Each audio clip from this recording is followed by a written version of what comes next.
Hey, good evening, everyone. My name is Henry, as introduced. I'm a senior fellow at the ASEAN Institute for Policy Studies.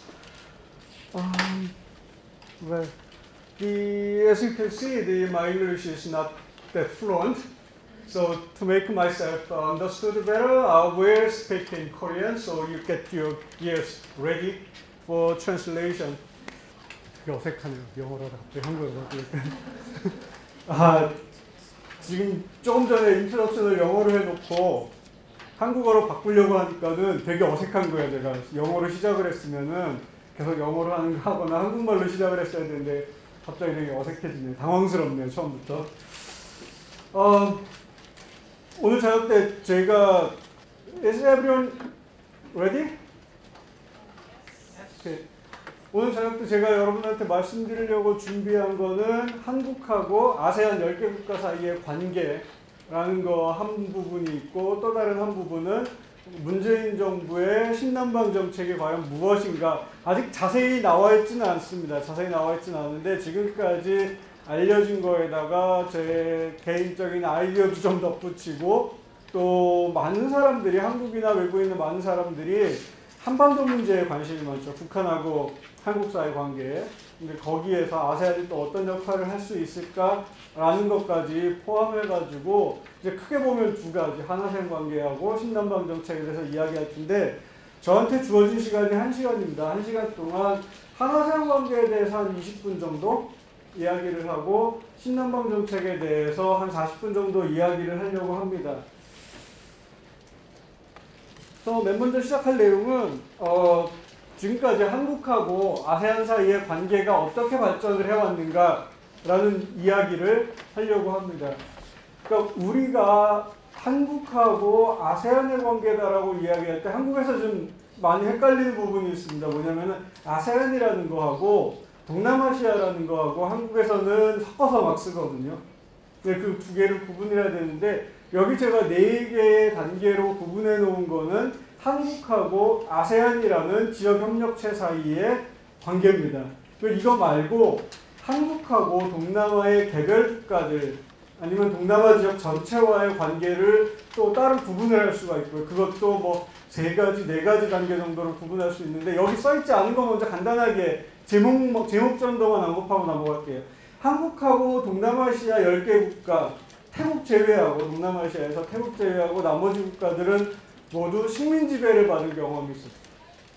그리고 2차 대전이 끝나고 식민 지배를 벗어나고 하면서 한국하고 동남아시아 국가들하고 사이에 이제 국민국가 건설 시기에, 네이션 빌딩 시기에 협력할 수 있는 부분이 상당히 많았었는데, 사실 그 시기는 다 각자 자기 내부 일로 너무 바빴고, 그 다음에 교통통신도 발달하지 않았었고, 그렇기 때문에 별반 협력이 일어나지 않았던 시기가 있습니다. 그러다가 동남아시아에 있는 국가들하고 한국하고 모두 냉전이라는 큰 흐름 속에 빠져들어 버렸죠.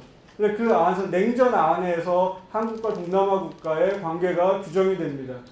그 냉전 기간 중에 가장 이제 한국하고 동남아 사이에 뭐 글쎄요, 교류라고 부르기는 어렵지만 인터랙션이라고 할 수 있는 거는 동남아 2개 나라, 필리핀하고 태국이 한국전에 파병을 했던 게 있고, 또 되게 불행한 과거긴 하지만 한국이 베트남전에 참전했던 경우가, 그런 경험이 있죠. 그 시기를 지나서 냉전이 끝나고 나서 1980년대부터 한국 경제가 서서히 성장하기 시작하면서 한국이 자본을 해외로 가지고 나갈 여력이 생겼습니다. 그때부터 이제 동남아시아하고 한국하고 사이에 경제적인 관계가 서서히 발전을 하기 시작합니다. 무역이라든지 투자라든지. 그러다가 냉전이 끝나고 1990년대에 들어서면서, 그리고 인도차이나 반도 국가들이 체제 전환을 겪고 자본주의 방향으로 나가기 시작하면서 본격적으로 경제관계가 발전을 하죠. 그 시기부터, 1990년대부터 한국의 동남아시아에 대한 투자, 한국과 동남아시아의 무역관계가 폭발적으로 증가를 하게 됩니다. 그러다가 1997년 경제위기, 아시아 이코노믹 크라이시스를 계기로 해서 한국하고 동남아 개별 국가의 관계는 동아시아 지역 다자협력이라는 새로운 컨텍스트 안에서 규정이 되게 됩니다. 이게 한국하고 동남아 개별 국가들 관계를 간단히 본 거라면은 여기 써 있는 거는 한국과 아세안이라는 지역 협력체 사이의 관계를 보여줍니다. 제가 네 가지 시기로 나눴는데요. Beginning, Developing, Consolidating, 그 다음에 New Era, 그러니까 New Southern Policy, 신남방 정책이라고 하는 것이 발표된 작년부터 지금 시기를 저는 이제 좀 희망이 섞인 거죠. 저의 희망을 가지고 뭔가 새로운 관계가 발전됐으면 좋겠다는 희망을 가지고 New Era라고 붙여놨는데 하나씩 보기로 하겠습니다. 비기닝 시기는 1989년부터 시작을 합니다. 1989년에 한국이 아세안의 섹터럴 다이얼로그 파트너가 되죠. 풀 다이얼로그 파트너가 아니라 섹터럴 다이얼로그 파트너입니다. 사실 한국 정부는 1980년대 초부터 아세안에 가입하기 위해서 대단히 많은 노력을 했습니다. 한국 그 외교 사료들을 보면은 1980년대 초반부터 정부에서 동남아시아 지역에 나가 있는 엠버시들에 보낸 그 오더가 있습니다. 인스트럭션이 있는데 거기서 어떻게 해서든지 한국이 아세안에 가입을 할 수는 없으니까 한국과 아세안의 어떤 관계를 맺는, 다시 말해서 한국이 아세안의 다이얼로그 파트너가 되는 것을 추진해라라는 인스트럭션이 계속 나갑니다. 근데 그게 1989년에나 이루어집니다. 그러니까 1980년대 초부터 1989년까지 아세안은 한국을 다이얼로그 파트너로 받아들이고 싶은 생각이 없었어요. 왜 그랬냐면은 당시에 아세안이 다이얼로그 파트너로 맺고 있던 나라들은 대부분 디벨롭드 컨트리입니다. 미국이라든지 호주라든지 경제적으로 자기들보다 훨씬 잘 살고 디벨롭 됐다고 그러는 국가들이랑만 다이얼로그 파트너를 가지고 있었죠. 근데 이제 당시에 1980년대 한국은 디벨로핑 컨트리였고 디벨로핑 컨트리가 와가지고 다이얼로그 파트너를 시청을 하겠다고 그러니까는 아세안에서는 글쎄 한국이 다이얼로그 파트너가 될 수 있을까? 좀 더 기다려봐라라는 답을 계속 준 거죠. 그러다가 결정적으로 한국 정부에서 아세안과 다이얼로그 파트너를 더 강력하게 추진하게 된 계기가 있습니다. 그게 언제 생겼냐면 1983년에 생겼습니다.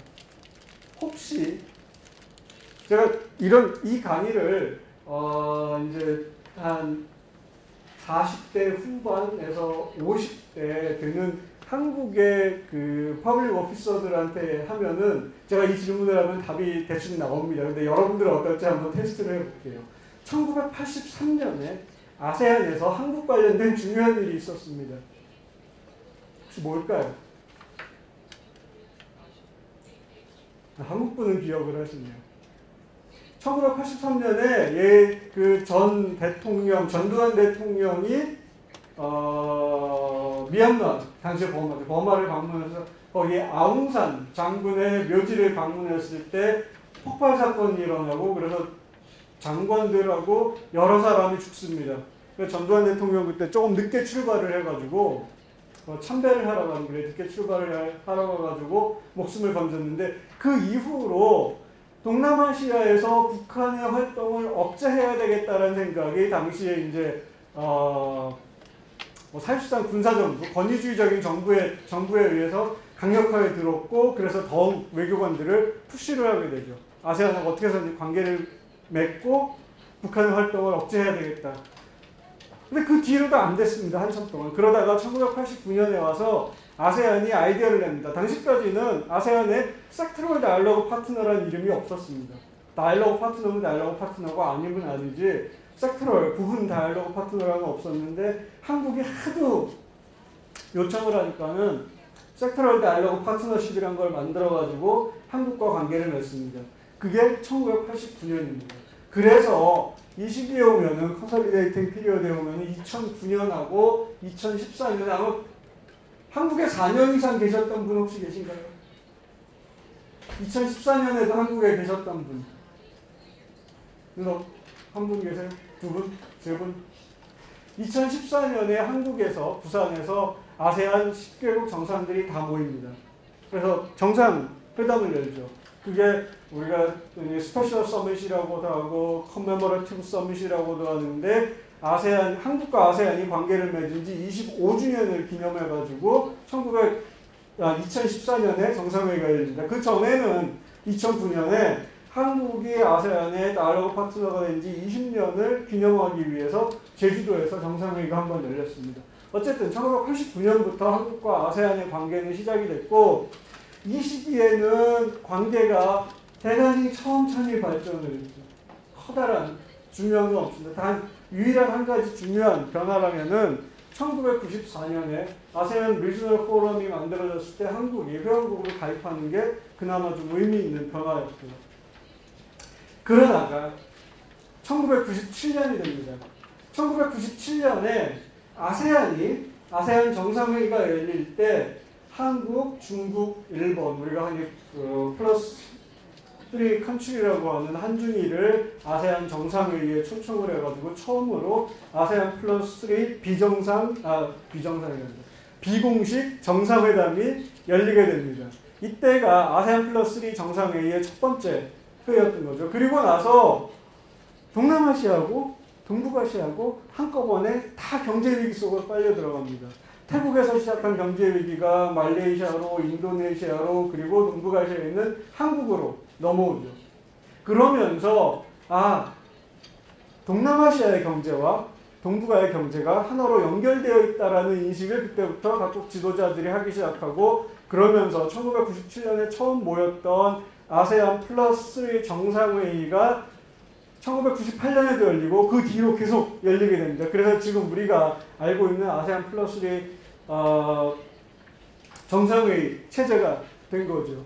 그 시기부터 1997년부터 한국과 아세안의 관계는 여기 써 있는 것처럼 다자 협력 속에서 이루어집니다. 아세안 플러스 3, EAS 등등의 동아시아 지역 다자 협력의 맥락 안에서 발전을 하기 시작하고 또 이 시기에 뭐 여러 가지 많은 일들이 있습니다. 예를 들면은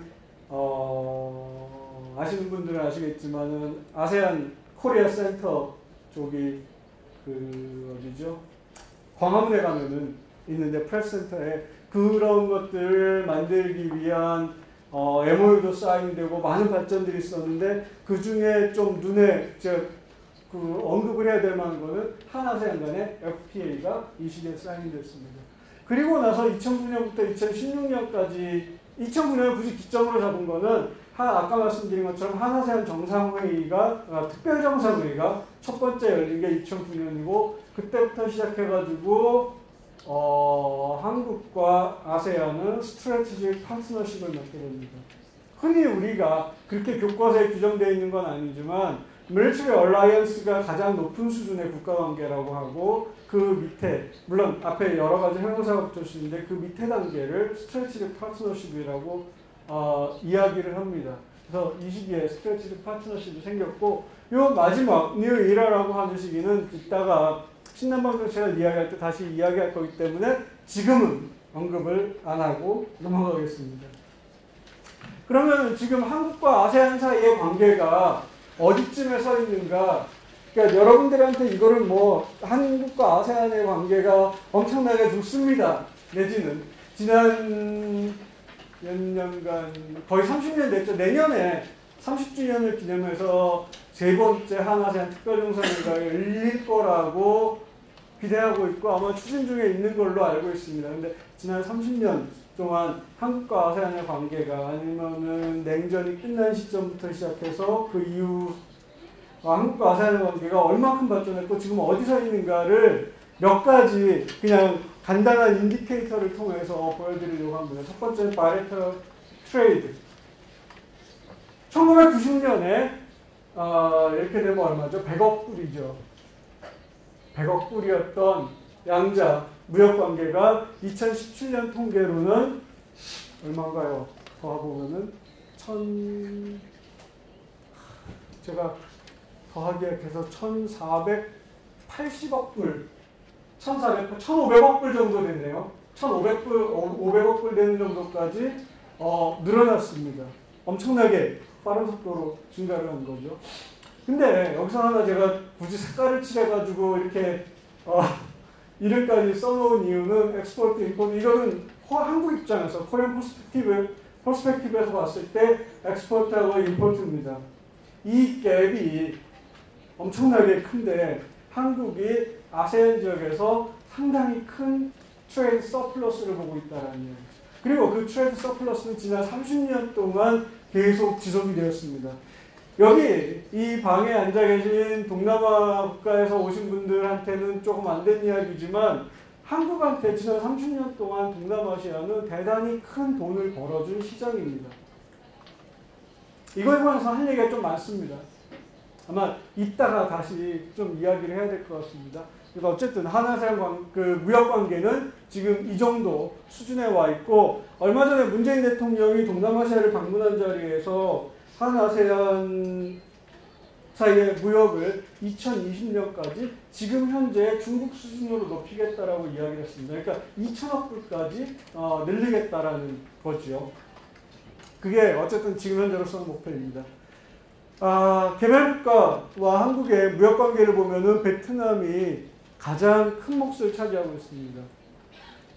거의 무역과 투자는 동남아시아에서도, 아세안 안에서도 베트남이 라이언 쉐어를 가져간다라고 볼 수가 있죠. 그런데 이게 트레이드가 이만큼 큰 만큼 베트남이 한국에 대해서 보고 있는 무역 적자, 한국이 베트남에서 보고 있는 무역 흑자도 큽니다.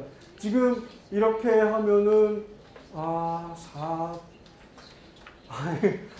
1000만, 10만, 10억, 40. 하여튼 이거의 절반 정도에 해당하는 액수가 한국의 트레이드 서플러스입니다. 베트남 마켓에서. 한아세안 간의 투자를 보면은 이렇습니다. 아세안이 한국에 투자한 게 이 정도 되고, 한국이 아세안에 투자한 게 이 정도 됩니다. 당시 경제 상황에 따라서 업앤다운이